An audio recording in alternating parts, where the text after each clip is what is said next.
nên là bố cũng đi gặp con và cháu bố đi làm ăn xa. Cũng chúc con mạnh khỏe, hạnh phúc. Thế nhá, các con cứ ở nhà mà làm ăn nhá, chăm lo cho cuộc sống để làm cho nó được ấm no hạnh phúc nhá.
Em bé dậy rồi. Chào mẹ đi. Bé đây chào mẹ. Nào, bé chào mẹ. Nào. Đây nhá, để với bà nhá. Để cho bố và mẹ trồng rau nhá. Đây, bố chúa xinh. Đây với bà nhá. Ngủ cả buổi rồi nha. Thích quá. Đây với bà nhá, để bố trồng rau nhá. Mẹ trồng rau gì? Cho bố à? Cho em bé ngồi này, cái lại bật quần áo mất. Anh đi lấy cái thảm để giải cho em bé ngồi đi.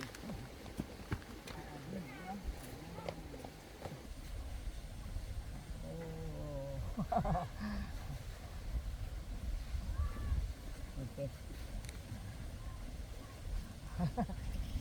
Lấy mũ á. Đây, bố lấy thảm để cho em ngồi nhá. Với bà ngồi ở đây cho sạch nhỉ. Đấy, để bố ngồi trước. Nặng nhiều quá, ngồi đây với bà nghỉ nhá. Ở đây nghịch đất nhá. Ngồi đây nhá, bà trông em bé nhá. Cẩn thận không em bé này ngã ra đây nhá. Bà cứ ngồi đây, bà không cần phải làm đâu bà. Không cần phải bới đỡ bụi nữa. Bà ngồi đây với em bé chơi thôi. Nhé. Để hộ mượn rau rau ạ. Để ra mấy miếng đi. Cái này nó ẩm ướt thì nó tốt đấy. Ngàn thu bò đậu chim đâu ngày đêm. Gà. Con gà ở đâu? Mẹ ơi. Gà. Chim. Gà. Gà, thì biết gà. Vịt. Không vịt đâu.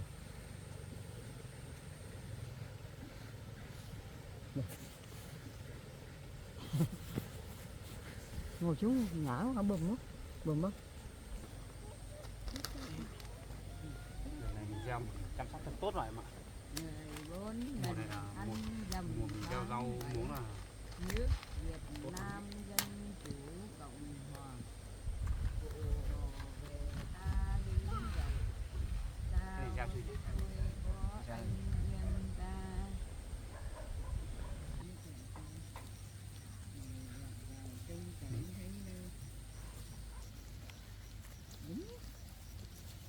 Mẹ ơi, đi không? bố ơi đi. Lâu lâu mới được ngồi ở ngoài trời nha. Bố ơi, bố đến đó đi bố. Với bà hát đi. Bố. Hát cho bố nghe nào. Con gà đâu? Gà con kêu chip chip.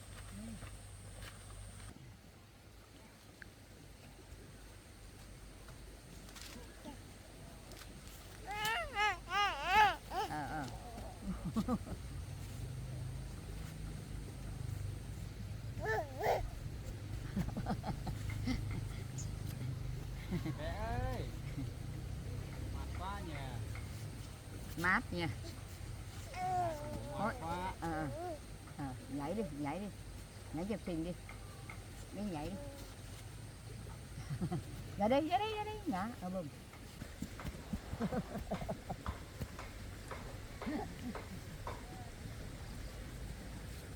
Nhảy đi, nhảy cho bà xem đi.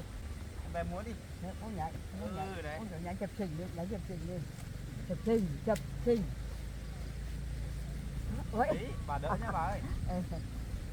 chụp hình có con thư từ quanh vui ngoan. Nhảy rõ.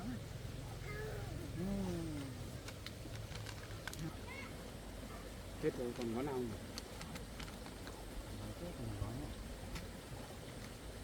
Đi lông này phải đi vứt đúng nơi mới đi.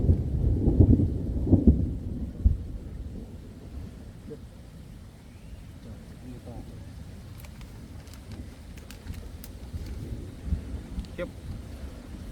Sắp nổ to rồi đấy.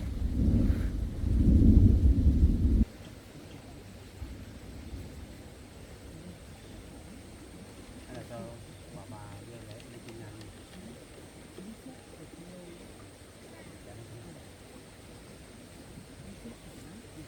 Bà ơi, cháu bé lên nhà ngồi xong bà cho em bé nhá, không ngồi đứng ngoài vườn này đâu. Trời, sân chớp sợ lắm. Hai bố bé nào. Giỏi quá, sao bố chú của bố ngoan thế nhỉ? Con gà đâu? Con gà đi đâu rồi? Ra đi vào trong nhà ngồi nhá. Ngồi ở đây đâu nhỉ? Trời không mưa to rồi. Đi ở trong nhà ngồi đi. Đi ở trong nhà với bà chơi nhé. Ngồi trên nhà cho em bé nhá. Đừng cho em bé đi xuống dưới nhá. Cháu đi hộ mình. Trồng rau. Để thuốc cho em ơi. Em đi làm mệt. Đây là thuốc lùi rồi.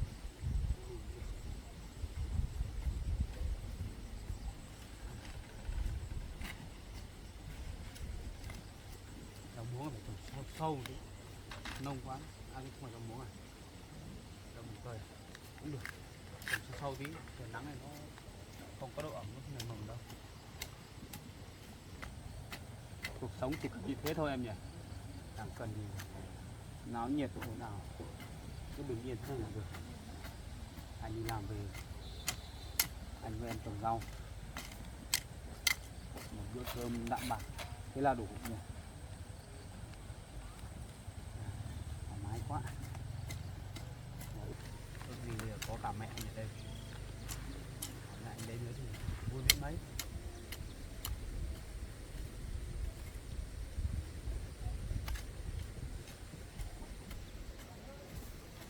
Cái này xong là mai mặc lên rồi ấy, mình lấy cái phân chuồng cho vào. Lần này mình làm vườn chuẩn đẹp thế này là mình chắc chắn lần này có rau để bán rồi.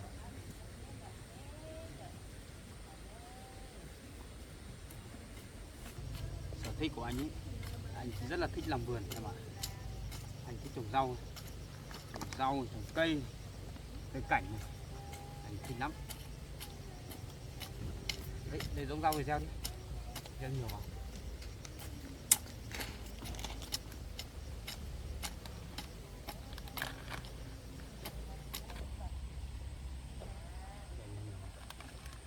Hết giống rau này chưa? Còn cô tiếp nữa. Bây giờ cái này trồng cái gì? Rau dền á? Thế cũng vẫn cốt thôi à? Hay là rắc lên thôi gì? Thế để anh đánh đất thôi. Được. Rau dền mình gieo ấy, đất thì mịn thôi.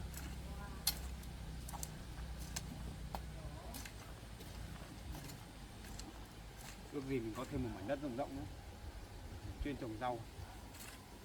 Sắp đến mùa thu rồi, trồng rau mùa thu mát là rau nó mới phát triển tốt.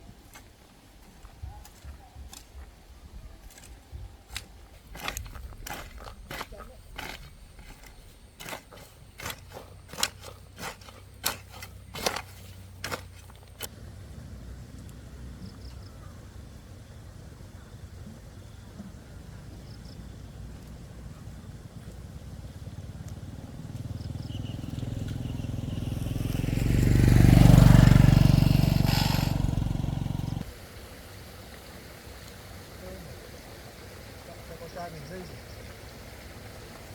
bán rồi mà lại này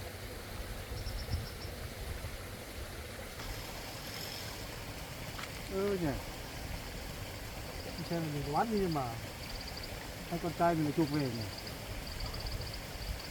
nào thật đấy nguyên nhỉ các người đấy họ không đi đâu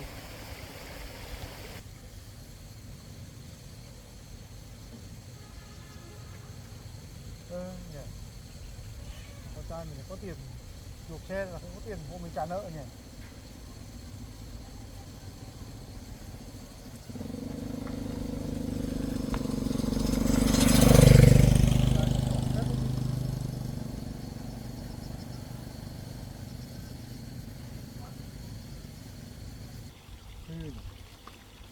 hôm nay mình lên thì chào thằng con trai mình đi làm ăn xa không ở gần nữa mà thằng con trai mình lại có tiền chuộc xe này mình đi vào hỏi nó xem đã có tiền cho mình trả nợ rồi mình đỡ mà đi làm ăn xa đi vào xem.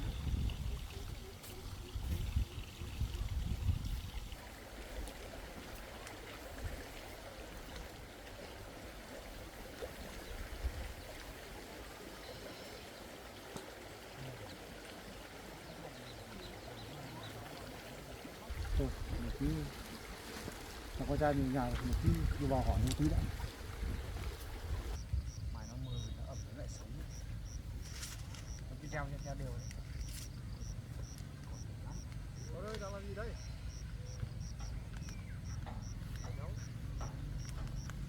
bố lại lên đây làm gì đấy con vừa mới nói với Mận xong vừa mới yên được một hôm bố lại lên đây bố mang cái gì đấy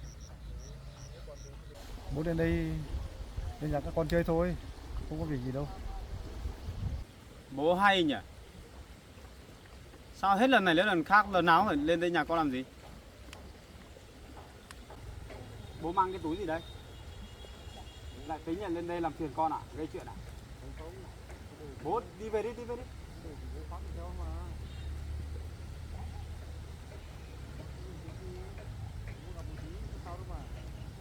Con không cho bố vào nhà con đâu. Chẳng có chuyện gì cả, bố lên đây chẳng có chuyện gì tốt lành đâu. Bố đi về đi. Đừng lên làm phiền con nữa đi. Bố đi về đi. Bố thì bố của con nhưng mà bố lên bố có bao giờ mạng gì tốt đẹp đâu, bố toàn lên làm hại con à?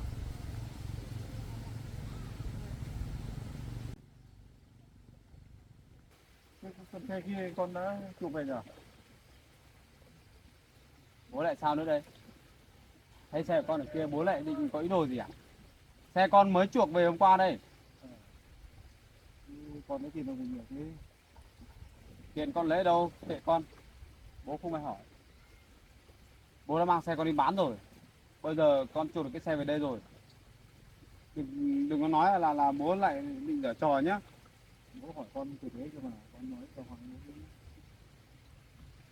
Con thì thấy bố bước vào đây là bố hỏi câu này đầu tiên là con biết là bố định có ý đồ gì rồi. Con tiền nó về nhiều thế con. Mà chủ được cái xe này nhanh thế. Bố hỏi làm gì? Bố đang điều tra. Cái cuộc xe này bố con chụp về bố đã thấy mừng. Cái con thôi. Nhìn bố là không có một tí lòng thành nào, không có một cái gọi là thật thà. Nhìn bố là gian dối lắm. Cái xe của con ấy thật ra là tiền của mẹ con. Mẹ con lấy tiền cho con chuộc xe đấy. Chứ con làm gì có tiền. Bao nhiêu tiền cho bố trả nợ hết rồi. Ây da, bà là nhiều tiền thế kìa. Lấy đâu về nhiều thế nhỉ? Thế bố mà biết thì bà nhiều tiền. Bố lại lẩm bẩm cái gì đấy? Lại có âm mưu gì? Không chuyển bài có nhiều tiền thì không vay thôi. Hôm nay bố lên là bố cũng gặp con và cháu bố đi làm ăn xa. Bố đi đâu? Bố bảo đi làm ăn xa. Đi làm ăn xa, đi tận đâu? đi sao khi nào đi đến đây có thành công vấn đề cho con nhé, tạm biệt con và cháu vẫn là anh Đi làm thuê á? đi làm Đi làm thuê hay là đi làm gì? các bạn cũng cứ đi việc gì Thế, nhưng cũng có thế tiền quả các bố bạn. đang nợ, bố đi này mấy đứa cái đội đòi nợ về đây đến nhà con thì sao? Đi sau rồi. Bố đi, bố phải hoãn nợ của bố nhá. Không phải bố đi là bố bỏ đi xong rồi mấy đứa cái bọn nợ đó đến nhà con lại siết nợ con là con không biết làm nào đâu. Thì mẹ con chụp xe cho con như còn bây giờ mẹ còn tiền nữa không? Mẹ con làm gì có tiền, mẹ con phải đi vay mượn khắp nơi mới có tiền để cho con chuộc xe đấy. Mẹ con thương con mẹ mới làm thế đấy. Bố còn định có ý gì nữa? Thì bố nói thế thôi, nếu mà bây giờ có còn 500-600 triệu ấy thì bố ra đẻ xong bố không đi làm ăn xa đâu. Lại 500-600 triệu, bố lúc nào cũng nợ nợ đâu. Hết 600 triệu lại đến 1 tỷ. Tiền nhà tiền của con vét đi hết, bao nhiêu cũng không đủ. Không biết có phải là bố lấy tiền đi chơi bời gì không mà sao mà nợ nhiều đến thế. Bây giờ nhá, bố mà đi làm ăn xa nhá, bố bỏ đi nhá, lỡ không may mà mấy đứa bọn đòi nợ nó hỏi bố không được là nó quay ra nó hỏi con thì làm nào? Cái này mà không được thì bố phải đi làm ăn xa đấy. Con không chịu trách nhiệm vấn đề đâu nhá. Nợ nần của bố tự lo đấy. Bố làm thế không khác gì là bố bỏ trốn đi. Họ còn bao giờ đúng thì chưa con. Thế bây giờ con hỏi bố nhá, bố lo được sắp xếp được cái đám nợ của bố chưa mà bố đi? Quán thì không nhiều rồi. Tự dưng lại xách cái túi to lên quần áo đấy à? Quyết định là đi luôn. Bố đi một thời gian thôi. Bố đi đâu thì đi, con bây giờ con không màng đến đâu. Quan trọng bây giờ ấy là cái đám nợ của bố này. Vừa rồi bố còn lừa lọc mẹ, bảo mẹ đồng ý cho bố quay lại với mẹ. Là bố định lừa mẹ để bán đất bán nhà đúng không? Không thành, bây giờ lừa không thành là bố bắt đầu mà giở trò là bỏ đi làm ăn. Mấy nữa mà bọn đòi nợ mà đến nhá, là con vớ mận lại không ổn nữa đấy. Không phải là thoát được thân bố là bố mặc kệ bọn con đâu. Con cứ bảo Bố làm gì làm bố phải nghĩ cho bọn con chứ. Bao nhiêu chuyện rồi. thế thôi bây giờ con cũng đã chuộc cái xe về được rồi, bố cũng rất là mừng. Thế bây giờ là bố đang chương trình bố đi làm ăn xa, thế bố cũng chúc con mạnh khỏe hạnh phúc. Chứ còn cái đám nợ của bố con không phải lo đâu, bây giờ bố cứ nói thật ra là bố vẫn được hết nợ rồi. Có Bố thật chỉ- không? Bố đi một thời gian ngắn thôi. Thật không hay là đùa? Bố này là bố nói thật đấy, bố không nói đùa rồi. Con chỉ sợ nhất là cái đám nợ nần của bố rồi bây giờ ấy.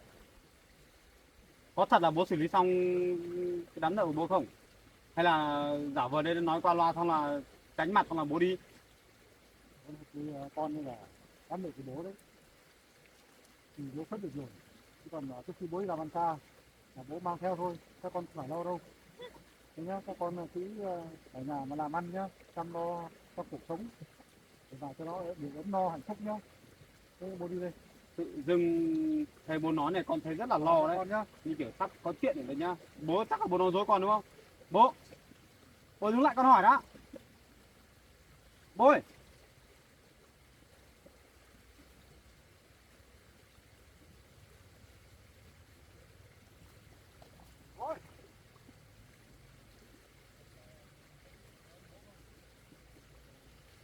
Hỏi bố nhá, có chắc chắn là nợ của bố đã xử lý xong không? Con đi, bố đã xuất xong hết nợ rồi. Bây giờ mình nói là bố cũng nói mái với con thì mình nói rất là nhiều rồi.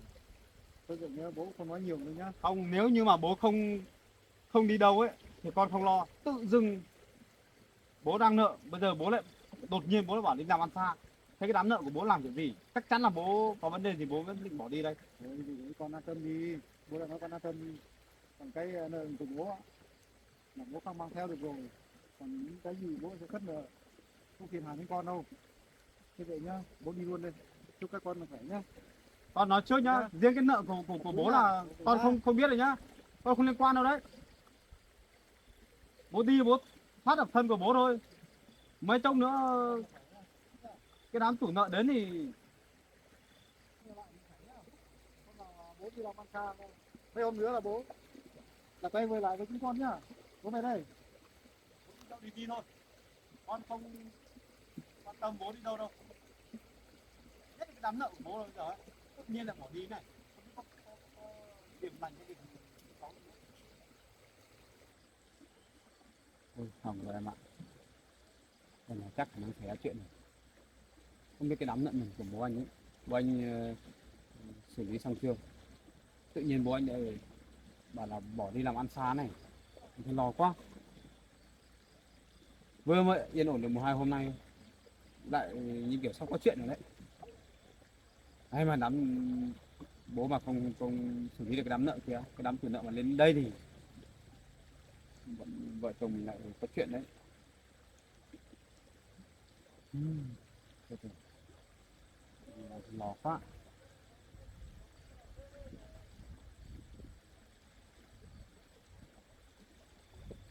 Thôi mình cứ về nhà đi. Làm thế nào?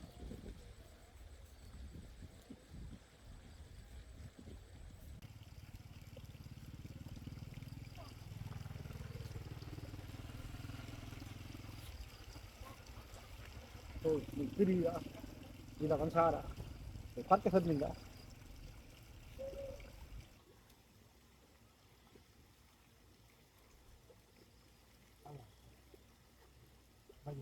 Mình thấy con xe mình bán một lần nữa chắc là mình hết nợ. Nữa phải đi làm ăn xa nữa.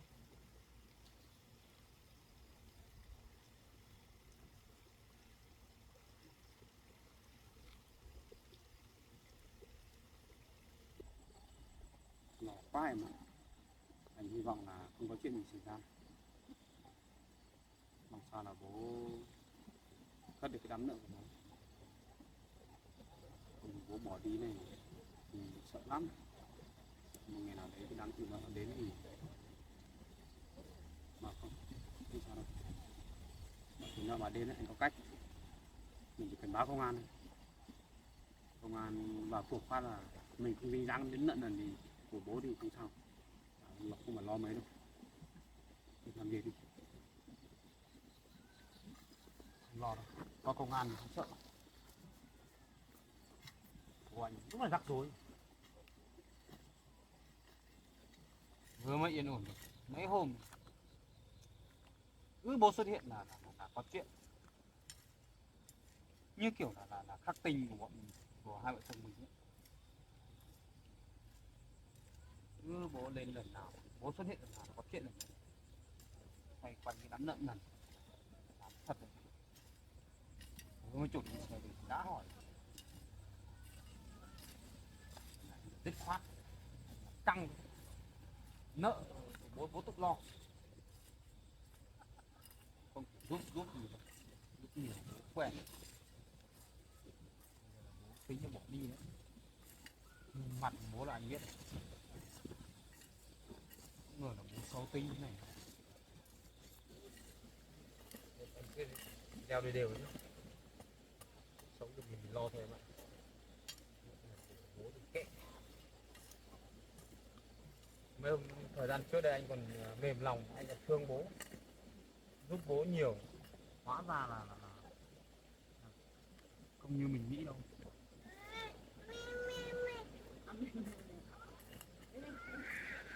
Ba trông em bé cẩn thận nhá. Giờ tối thì chắc con lại đòi đây. Con cố gắng đeo nốt xuống xong là có gì mai đeo tiếp. Giờ tối rồi đấy. Ăn mẹ đi.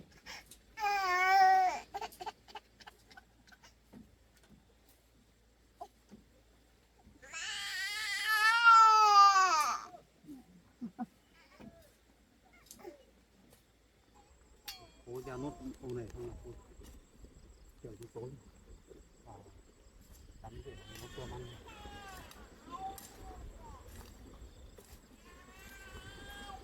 Chờ bố một tí con ơi. Cứ sắp tối là ra là được đấy. Thế xong là dọn hết giống rau xong là một cái bao bì mình dùng qua mình dùng đấy mang đi vào nhà nhé, không vứt lung tung ấy. Rồi bố bây giờ thôi này. Rồi, trở về nào.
vào nhà trời nó mới to anh đáng sợ quá anh mua được một bên thịt vịt này ít trứng rau xanh anh mang chạy ra em bé nhiều quá ra như sao em bé về thì em mua được kẹo bằng em bé rau em nhận nhé còn cái thịt vịt đi rửa đi anh lên nhà trên đi em bé ngủ chưa cái đó em bé ngủ sao đảm bảo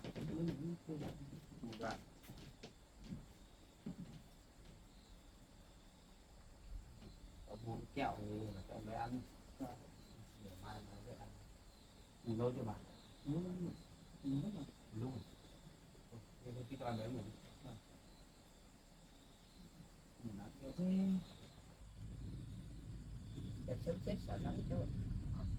cháu cũng sợ lắm không biết sao trời hôm nay là nửa cơn mưa giống này xem đáng sợ quá thôi bà cứ kéo cái rèm này vào để cho bà ở đây cho em bé ngủ nhá đâu xuống cái bếp hộ bạn nấu cơm cơm canh ăn xong là ngủ thôi xem sợ quá bà cho em bé nhé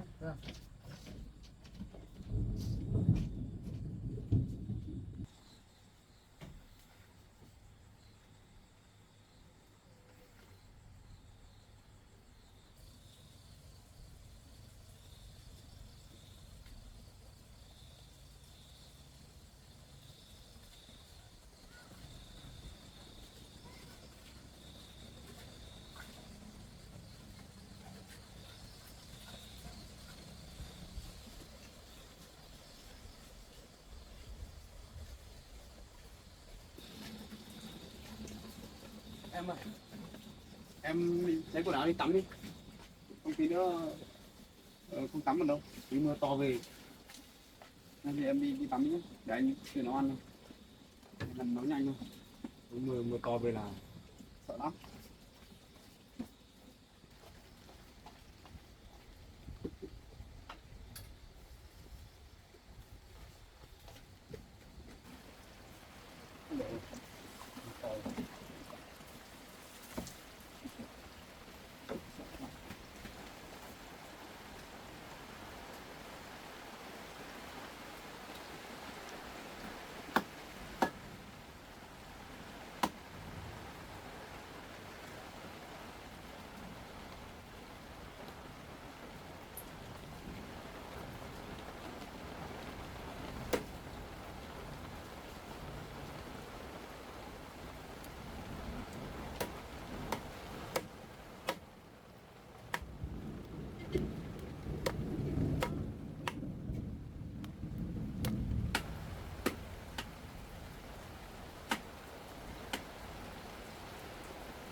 tao không à khiếp anh sợ quá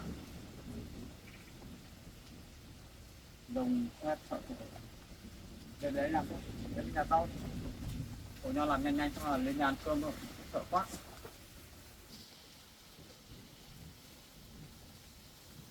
Em ơi rửa cái đau thơm vào đây cho anh nào.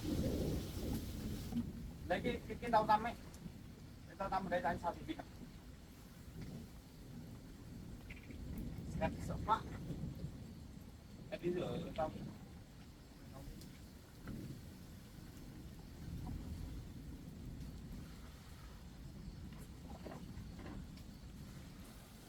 sạch xe là anh sợ lắm. Nếu mà để anh mình ở anh không dám ở đâu.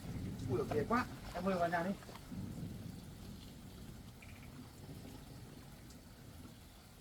Vào nhà em ơi. Xe là đừng có đi ấy đâu, chân tay khô đi. Đi chạm vào nước sợ lắm đấy. Ghê quá. Anh chưa bao giờ anh xét mạnh như đâu. Nó nhanh xong là bạn đi nhà ăn cơm, ăn xong là ngồi trên nhà thôi, không ở dưới này nữa, sợ lắm.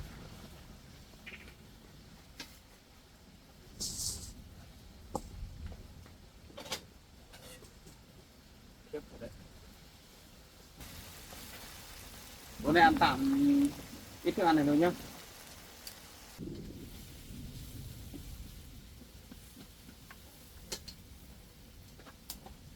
Cái này phải cho gừng cơ, mà bây giờ cứ dám đi lấy gừng nữa. Sợ quá. Để cái gừng về mình cho vào đây, bán ăn không tốt. Chắc không sao đâu. Để anh chạy đi đào gừng nhá. Để anh đi đào. Em xin anh vào anh được không? Cái điện thoại của anh rồi. Em xem hộ nồi thịt ấy. Để anh chạy đi lấy mấy củ gừng nhá.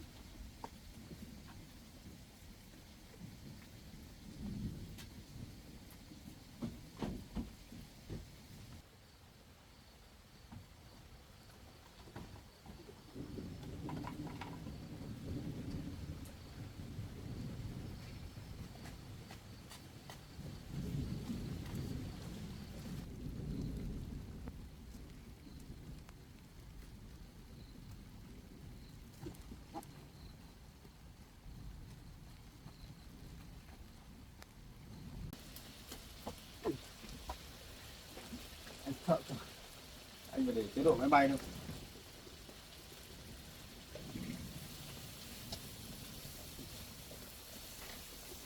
Đấy.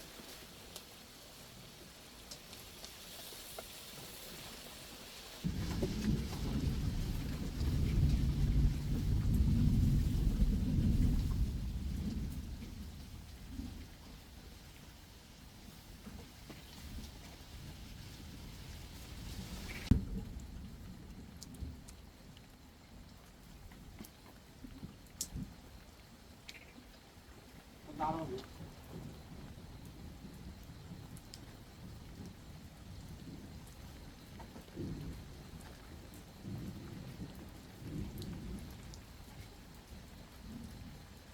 Anh sợ xe nhất ấy. Mà đây là cái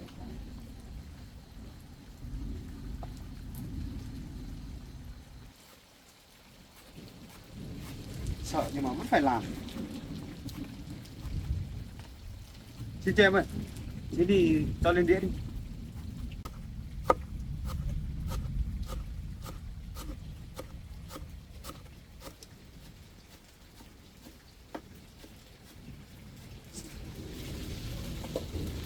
Đấy, cho lên đĩa đi. Ui, sợ quá.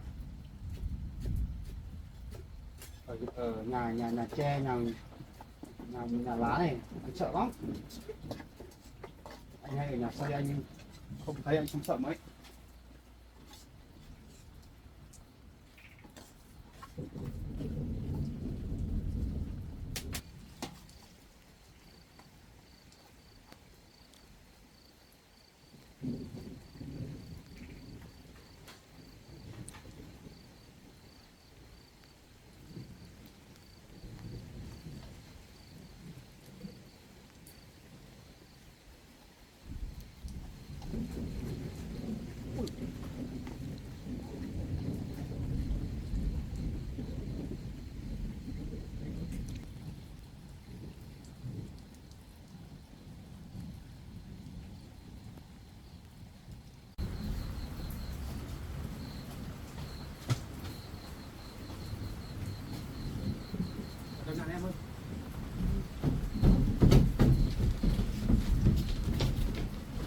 con này bớt ổn. Bà anh ăn cơm mà. Cơm tao ngủ luôn. Mưa gió sợ quá. Cơm cơm cho bà đi. Bà ăn cơm đi. Cơm xong rồi. Nó sợ sầm xe lắm bà. Tao không ở một mình ở đâu. Lắm. Cảm ơn bạn cơm nhé. Cơm em cháu đi mua được thịt vịt về ngon lắm. Em ăn. Bye, cháu cho bà phần đùi nhá. Này nó mềm. Bà ăn đi nhé. Ăn xong là nghỉ với bà. Sợ thế đấy. Trời không mưa to nhưng mà sao rét nhiều bà nhỉ. Ăn đi bà. Đây, có cả trứng vịt đây mà. Ăn trứng mềm. Em ăn. Em tắm rồi, chưa tắm đấy. Còn sao tí nữa là hết xong xét. Em còn đi tắm. Ăn chấm đây bà. Sau khi đi chấm vào đấy nhé. Chắc không có thấy thêm mấy à. Hôm nay là mình đang sợ. Bà ăn đi. Ăn hết cả. Sợ lắm. Này đại bảo tôi lốc tôi khỏi đá đấy. Trời đang nắng mà lại mưa. Đang mưa lại nắng. Đấy mới sợ đấy. Bây giờ hiện tại nó còn kèm theo cả sấm nữa rồi. Ăn đi bà ơi. Ăn xong nào. Thôi.